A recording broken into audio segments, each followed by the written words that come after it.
ክርስቲያን ሲያደርግ ነገሮችን በመመርመር ነው። እግዚአብሔር ይከብርበታል ወይ? ቅድስናን ገንዘብ አደርግበታለሁ ወይ? በቃል የማይሰናከል ማንም ቢኖር እርሱ ሰውነቱን ሁሉ ሊገዛ የሚችል ፍጹም ሰው ነው። የምታደርጉት ነገር ሁሉ ለእግዚአብሔር ክብር ብላችሁ አድርጉት ይላል። በስመ አብ ወወልድ ወመንፈስ ቅዱስ አሐዱ አምላክ አሜን። እግዚአብሔር አምላካችን በቸርነቱ እችን ቀን ባርኮ ስለሰጠን ስሙ ለዘላለም የተመሰገነ ይሁን። እግዚአብሔር አምላክ የሚወዳችሁ እናንተም የምትወዱት እግዚአብሔር ቤተሰቦች የእመቤታችን የቅድስት ድንግል ማርያም ወዳጆች በፍጹም በእግዚአብሔር ሰላምታ እንደምን ሰነበታችሁ? አሜን። ሳንወደው የወደደን ከኃጢአታችንም በደሙ ያጠበን ምሕረት ቸርነቱን ያላራቀብን ልዑል እግዚአብሔር አምላካችን ስሙ ለዘላለም የተመሰገነ ይሁን። ዛሬ እግዚአብሔር አምላካችን ቢወድና ቢረዳን አንደበትን ስለ መግታት እንማራለን። ርዕስ አድርገን የምንነሳው በያዕቆብ መልእክት ምዕራፍ 3 ከቁጥር 2 ላይ ያለውን ቃል መነሻ በማድረግ ይሆናል። ቃሉም ፍጹም ሰው ነው የሚል ይሆናል። ፍጹም ሰው ነው። እንግዲህ እንደሚታወቀው አሁን ያለንበት ጊዜ የዐቢይን ጾም የምንጾምበት ጊዜ ነው። እንደ ቤተክርስቲያናችን አስተምህሮ የዐቢይ ጾም ያሉ ሳምንታት የራሳቸው ስያሜ ኖሯቸው በነዛ በስያሜያቸው መሰረት ቤተክርስቲያናችን የሚገባንን ትምህርት ታስተምረናለች። አሁን ያለንበት ሳምንት ቅድስት በመባል ይታወቃል። ይሄ ሳምንት እግዚአብሔር አምላካችን መድኃኒታችን ኢየሱስ ክርስቶስ የጾመውን ጾም መነሻ በማድረግ የተቀደሰ የተለየ በሚል ሐሳብ ይህንን ሳምንት ቅድስት ብላ ቤተክርስቲያናችን ትጠራዋለች። በዚህ ሳምንት የምንማራቸው ነገሮች አሉ። የመጀመሪያው የሰንበትን ቅድስና ነው። የሰንበትን ቅድስና ማለት ሰንበትን ማክበር እንደሚገባን፣ ሰንበትን መቀደስ እንደሚገባን እንማራለን። ሰንበትን መቀደስ ማለት በሰንበት ላይ እጅና እግርን አጣጥፎ መቀመጥ ማለት አይደለም። ብዙዎቻችን ሰንበት ሲሆን ትዝ የሚለን ስራን አለመስራት፣ ነገሮችን አለመከወን ብቻ ነው። ነገር ግን ቅዱስ መጽሐፍ የሚለን ሰንበትን አክብሯት ነው፣ ወይም ደግሞ ሰንበትን ትቀድሳት ዘንድ አስብ ነው የሚለው። ስለዚህ እንዴት ነው የምናከብረው? እንዴት ነው የምንቀድሰው? የመጀመሪያው ሰንበትን የምንቀድሰው መልካም የሆነን ነገር በማድረግ ነው። መልካም ስራን በመስራት ለነፍሳችን የሚጠቅመንን ነገር በማድረግ ማለት ነው። ምክንያቱም ከዚህ ከሰንበት ቀናት ውጭ ያሉ ጊዜያት የስጋችንን ፍላጎት የስጋችንን ነገሮች እያደረግን ቆይተን ነበርና ሰንበት ደግሞ ሲመጣ ከዛ ቀን በተሻለ መልኩ ለነፍሳችን የሚሆነውን ስራ የምንሰራበት ጊዜ ነው። ይሄ ማለት የታመሙትን የምንጠይቅበት ሳናዳላ፣ ይሄ ሰው የማቀው ሰው ነው፣ ይሄ ሰው ዘመዴ ነው፣ ይሄ ሰው እንዲህ ነው እያልን መስፈር ሳናወጣ ለታመሙ ሰዎች ሁሉ የምንጠይቅበት፣ ላጡ ሰዎች በተራቡ ሰዎችን የምናበላበት፣ የተጠሙ ሰዎችን የምናጠጣበት፣ የታረዙ ሰዎችን የምናለብስበት ጊዜ ነው ማለት ነው። በእንደዚህ አይነት የትሩፋት ስራ በመስራት ሰንበትን እናከብራለን። እንዲሁም ደግሞ ቤተ ክርስቲያን በመዋል ሰንበትን እናከብራለን። ከሌላ ጊዜ በተሻለ መልኩ በሰንበት ቀን ከጠዋት ጀምረን ቤተ ክርስቲያን እንሄዳለን። እግዚአብሔር አምላካችን ለኛ ያለውን ሐሳብ ቤተ ክርስቲያን ሄደን እንሰማለን ማለት ነው። የምንጸልይበት እግዚአብሔር አምላክን የምናመሰግንበት ዕለት ነው። በእንደዚህ አይነት መልኩ ነው ሰንበትን የምናከብረው እንጂ ከዚህ በፊት እናረጋቸው ከነበሩ ስጋዊ ስራዎች ብቻ በመከልከል ሰንበትን እያከበርን ነው ማለት አንችልም ማለት ነው። ስለዚህ በዚህ ሳምንት የሰንበትን ቅድስና እናያለን። እንደዚሁም ደግሞ የቤተ መቅደሱን ቅድስና እናያለን። ቤተ መቅደስ ሲባል ይሄ ያለው ህንፃ ቤተ ክርስቲያን ብቻ ሳይሆን የኛ ሰውነት ራሱ ቤተ መቅደስ ነው። ሐዋርያው ቅዱስ ጳውሎስ ሲናገር ምን ይላል? ሰውነታችሁ የእግዚአብሔር መንፈስ ቅዱስ ማደሪያ ቤተ መቅደስ እንደሆነ አታውቁምን? በማለት ይናገራል።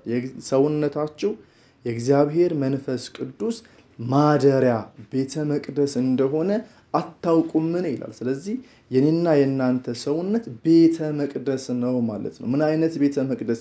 የእግዚአብሔር መንፈስ ቅዱስ ማደሪያ ቤተ መቅደስ ነው። ስለዚህ ይሄ ማደሪያ የሆነው ቅዱሱ እግዚአብሔር የሚገኝበት ቤተ መቅደስ ስለሆነ በቅድስና በንጽህና መያዝ እንዳለብን ቤተ ክርስቲያናችን ታስተምራለች። በዚህ ዕለት በዕለተ ሰንበት ከሚነበቡ የወንጌል ክፍሎች አንዱ ምንድነው? የሐዋርያው የቅዱስ ጴጥሮስ መልእክት ነው። ሐዋርያው ቅዱስ ጴጥሮስ መልእክት ምዕራፍ 1 ቁጥር 15 ላይ እንዲህ የሚል ቃል እናገኛለን። የጠራችሁ ቅዱስ እንደሆነ እናንተም በኑሯችሁ ሁሉ ቅዱሳን ሁኑ ይላል። የጠራችሁ ቅዱስ እንደሆነ የመረጣችሁ ቅዱስ እንደሆነ እናንተም ደግሞ እንዲሁ በኑሯችሁ ሁሉ ቅዱሳን ሁኑ ይላል። እግዚአብሔር ልጆች ቅድስና በጊዜ የሚለካ አይደለም። ቅድስና በሁኔታ የሚለካ አይደለም። ቅድስና በአንዳንድ ነገሮች ሰፍረን የምናስቀምጠው አይደለም። አንዳንድ ሰው አነጋገሩ መልካም ይሆንና አለባበሱ ደግሞ ከቅድስና ይወጣል። አንዳንድ ሰው ደግሞ በሆነ ስፍራ ላይ ቅዱስ ይሆናል። በሆነ ስፍራ ላይ የንጽህና ስራን ይሰራል። በሆነ ስፍራ ላይ ደግሞ ከቅድስና የራቀን ስራ ይሰራል። ከንጽህና የራቀ ስራን ይሰራል። ግን ቅድስና ዕለት ተዕለት በምናደርጋቸው ነገሮች ሁሉ የሚንጸባረቅ ጉዳይ ነው። ለዚህ ነው ሐዋርያው ቅዱስ ጳውሎስ ሲናገር በአንደኛ ቆሮንቶስ ምዕራፍ 10 ቁጥር 31 ላይ እንዲህ ይላል፣ የምታደርጉት ነገር ሁሉ ለእግዚአብሔር ክብር ብላችሁ አድርጉት ይላል። የምታደርጉት ነገር ሁሉ ነው ያለው። ዕለት ዕለት በምናደርጋቸው እንቅስቃሴዎች ሁሉ ለእግዚአብሔር ክብር ብለን እንድናደርጋቸው ቅዱስ መጽሐፍ ያዘናል። ብንበላ ባበላላችን እግዚአብሔር ሊከብር ይገባል። ብንራመድ ባረማመዳችን እግዚአብሔር ሊከብር ይገባል። በምንሰራቸው በማናቸውም ነገሮች ሁሉ እግዚአብሔርን ልናከብር ይገባል ማለት ነው። በእንደዚህ አይነት መልኩ ነው ወደ ቅድስና ሕይወት ልንጓዝ የምንችለው። ሐዋርያው ቅዱስ ጳውሎስ ራሱ ሲናገር ምን ይላል? በተለይ ለክርስቲያኖች መመሪያ ሲሰጥ በሃይማኖት ብትኖሩ ራሳችሁን መርምሩ በማለት ይናገራል። በሃይማኖት ብትኖሩ ራሳችሁን መርምሩ። ለምን? ክርስቲያን ሲያደርግ ነገሮችን በመመርመር ነው። እግዚአብሔር ይከብርበታል ወይ? ቅድስናን ገንዘብ አደርግበታለሁ ወይ? ንጽህናን አገኝበታለሁ ወይ ብሎ አስቦ ነው እንጂ የሚያደርገው እንዲሁ ነገሮችን የሚከውን ሰው አይሆንም ማለት ነው። ቢሰማ በምሰማው ቃል እግዚአብሔር ይከብርበታል ወይ ብሎ መጀመሪያ ያስባል። ቢመለከት በማየው ነገር እግዚአብሔር ይከብርበታል ወይ ብሎ ያስባል። ቢራመድ ባረማመድ እግዚአብሔር ይከብርበታል ወይ? ቢለብስ ባለባበስ እግዚአብሔር ይከብርበታል ወይ ይላል። የሆነ ስፍራ ላይ ለመገኘት ቢያስብ ለመገኘት ባሰብኩበት ስፍራ ላይ እግዚአብሔር ይከብርበታል ወይ ብሎ ያስባል። ለምን? ክርስቲያን በሚያደርገው ነገር ሁሉ እግዚአብሔርን እንዲያከብር ስለታዘዘ። ለዚህ ነው ሐዋርያው ቅዱስ ጴጥሮስን በኑሯችሁ ሁሉ ቅዱሳን ሁኑ ያለው። በኑሯችሁ ሁሉ በምታደርጉት ነገር ሁሉ ቅዱሳን ሁኑ። ለምን? ሰውነታችሁ የእግዚአብሔር መንፈስ ቅዱስ ማደሪያ ቤተ መቅደስ ነው ብሎናል። ስለዚህ ይህንን ቤተ መቅደስ የሆነው ሰውነታችን በቅድስናና በንጽህና ልንይዘው ይገባል። ይህን ቤተ መቅደስ በንጽህናና በቅድስና እንዳንይዝ ከሚያደርጉን ነገሮች ውስጥ አንዱ ደግሞ አንደበታችን ነው። አንደበታችን በቅድስና ሰውነታችንን ላለመያዝ በንጽህና ላለመቆየት ከሚያደርጉ ነገሮች አንዱ ነው። አሁን ባነበብነው መጀመሪያ ላይ ርዕስ አድርገን ያነሳነውን ሐሳብ ከመጀመሪያ ጀምረን ስንመለከተው እንዲህ ይላል። የያዕቆብ መልእክት ምዕራፍ 3 ቁጥር 2 ሁላችንም በብዙ ነገር እንሰናከላለን ይላል። ሰዎች ነንና በብዙ ነገር እንሰናከላለን። በቃል የማይሰናከል ማንም ቢኖር እርሱ ሰውነቱን ሁሉ ሊገዛ የሚችል ፍጹም ሰው ነው ይላል። በብዙ ነገር እንሰናከላለን ሁላችንም አለ።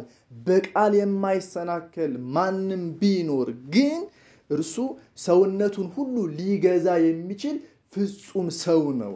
በቃል የማይሰናከል ባንደበቱ የማይሰናከል ሰው ግን ሰውነቱን ሁሉ ሊገዛ የሚችል ሰውነቱን ሁሉ ሊቆጣጠር የሚችል ፍጹም ሰው ነው።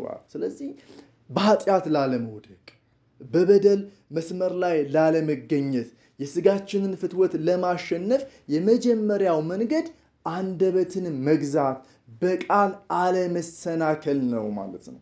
ቤተክርስቲያናችን ስለ ቅዱሳን ስታስተምረን ማዕረገ ቅዱሳን ላይ የመጀመሪያው ማዕረግ ጽማዌ ማለት አርምሞ ዝምታ ነው። ለምንድነው የቅዱሳን የመጀመሪያው ማዕረግ የሆነው? ቅድም እንዳየነው ነው።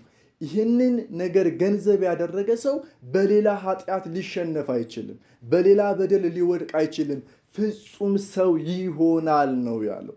ለዚህ ነው አባቶቻችን ቅዱሳን ጻድቃን ብለን የምንጠራቸው ሰዎች የመጀመሪያ ማዕረጋቸው ዝም ማለትን ነው። የእግዚአብሔር ልጆች ዝም ስንል ለጽድቅ የበቃን ሰዎች እንሆናለን። ዝም ስንል ለቅድስና የተዘጋጀን ሰዎች እንሆናለን። አንደበትን መግዛት ትልቅ ጥበብ ነው ይላሉ አባቶቻችን። አንደበታችንን ባንገዛስ?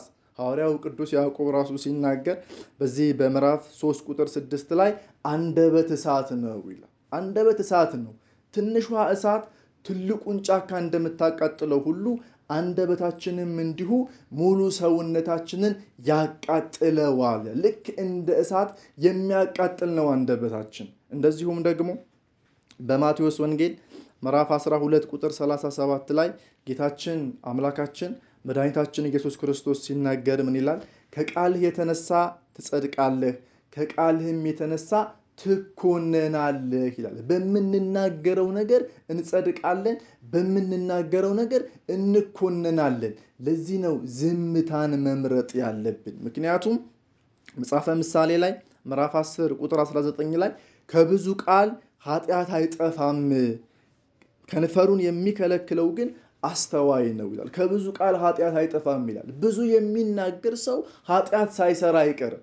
ምክንያቱም ብዙ የሚያወራ ሰው ወይ ሰውን ወደ ማማት ይሄዳል፣ ወይ ደግሞ ሰው ላይ ሊፈርድ ይችላል፣ ወይ ደግሞ ያልተገባ ንግግር ሊናገር ይችላልና ኃጢአት አይጠፋም ይላል። አንደበቱን የሚከለክል ከንፈሩን የሚከለክል ግን አስተዋይ ነው ይላል። ለምንድነው አስተዋይ ነው የተባለው? ከኃጢአት መራቅ ይችላል፣ ከበደል መለየት ይችላል፣ ክፋትን አለመስራት ይችላል፣ ለኩነኔ የማያበቃን ተግባር አያደርግምና ይሄ ሰው አስተዋይ ነው ይላል። ስለዚህ አንደበታችንን ልንከለክል ይገባል። ሁል ጊዜ ዝም ለማለት የበረታን ሰዎች ልንሆን ይገባል። ለዚህ ነው ቅዱስ መጽሐፍ ሲነግረን በያዕቆብ መልእክት ምዕራፍ 1 ቁጥር 19 ላይ ሰው ሁሉ ለመስማት የፈጠነ ለመናገርም የዘገየ ይሁን ይላል። ስለዚህ ለመስማት የፈጠነ ለመናገርም ደግሞ ምን አለ?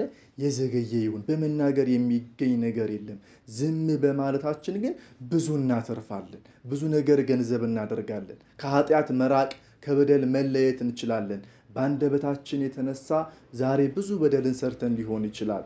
በአንደበታችን የተነሳ ዛሬ የተለያዩ ኃጢአቶችን አድርገን ሊሆን ይችላል። የእግዚአብሔር ልጆች ቅዱስ መጽሐፍ ሲናገር እንደ ዋዛ በተናገራችሁት ንግግር በፍርድ ቀን መልስ ትሰጡበታላችሁ ይላል። እኛ እንደ ዋዛ ባወራናቸው ከጓደኞቻችን አጠገብ ላይ ሆነን ጓደኞቻችን ለማሳቅ ብለን ባወራነው ነገር፣ የሆነ ነገር ለማግኘት ብለን በተናገርነው ነገር በፍርድ ቀን መልስ እንሰጥበታለን። ስለዚህ አንደበት እሳት ነው ይላል። እሳት በሆነው አንደበታችን እንዳንቃጠል አንደበታችንን የምንገታ ሰዎች ልንሆን ይገባል። ዝም ማለትን ልንለማመድ ይገባል። ዝም ማለት ሲባል ግን እንደው ጭራሽ አለማውራት፣ ጭራሽ አለመናገር አይደለም። መናገር ባለብን ሰዓት እንናገራለን፣ ማውራት ባለብን ሰዓት እናወራለን።